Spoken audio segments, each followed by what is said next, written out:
in 88. You don't want to hear that there's anything wrong with your child.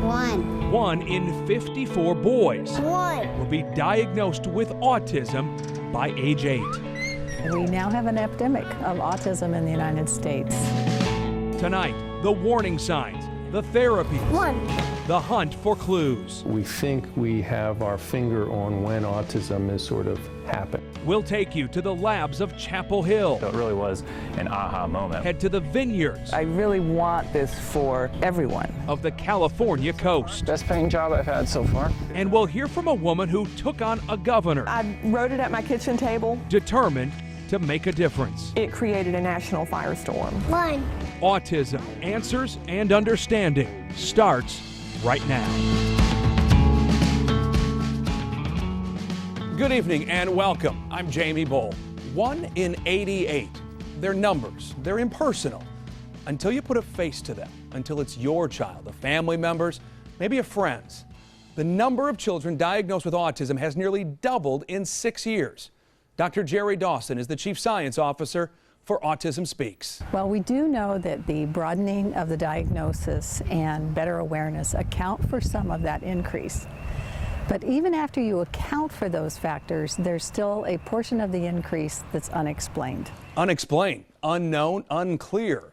Unfortunately, those are words we hear a lot when it comes to autism.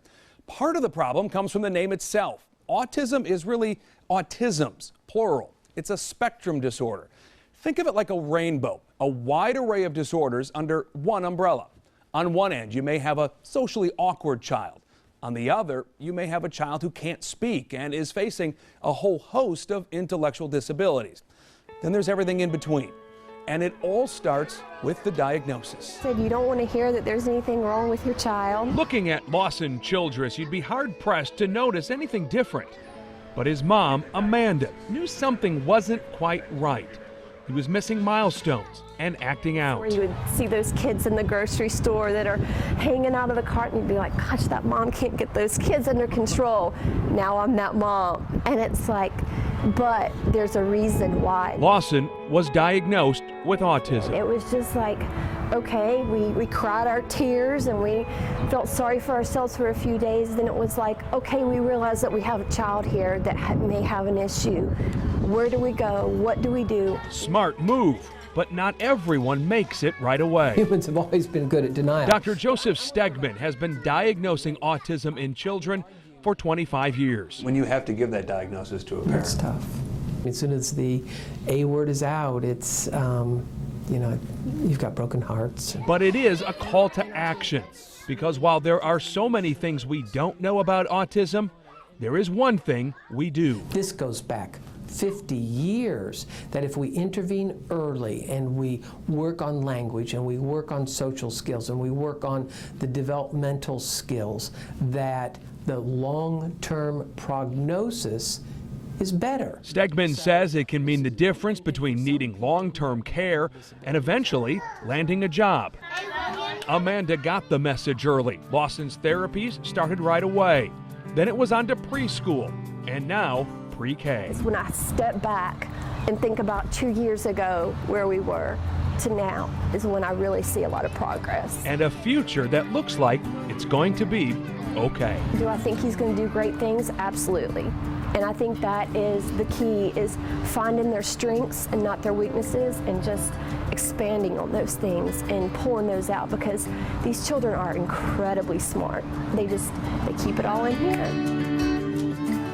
Amanda hit on something very important. Dr. Stegman also pointed it out. Autism early on is not a disorder of cognition, of thinking. It's a disorder of socialization and communication. Because early intervention is so important, children should be screened by their pediatrician at well-baby checks at 18 and 24 months. Doctors are checking for basic milestones, smiling, interaction, eye contact, and verbal skills. If you're really concerned, ask your doctor about a screening tool called the M-Chat. It's a list of simple questions about your child that can aid in a diagnosis. Now, for families who get an autism diagnosis, this right here is what you need next. The 100-day kit from the advocacy organization Autism Speaks. The diagnosis itself is overwhelming, and this will guide you through the first few months. It has resources, the connections you should make, the questions you'll need answered, and the questions you'll be asked. We put more about this on our website at WBTV.com. Now comes therapy. As we've said already, and we'll say a lot, early and often equals better results.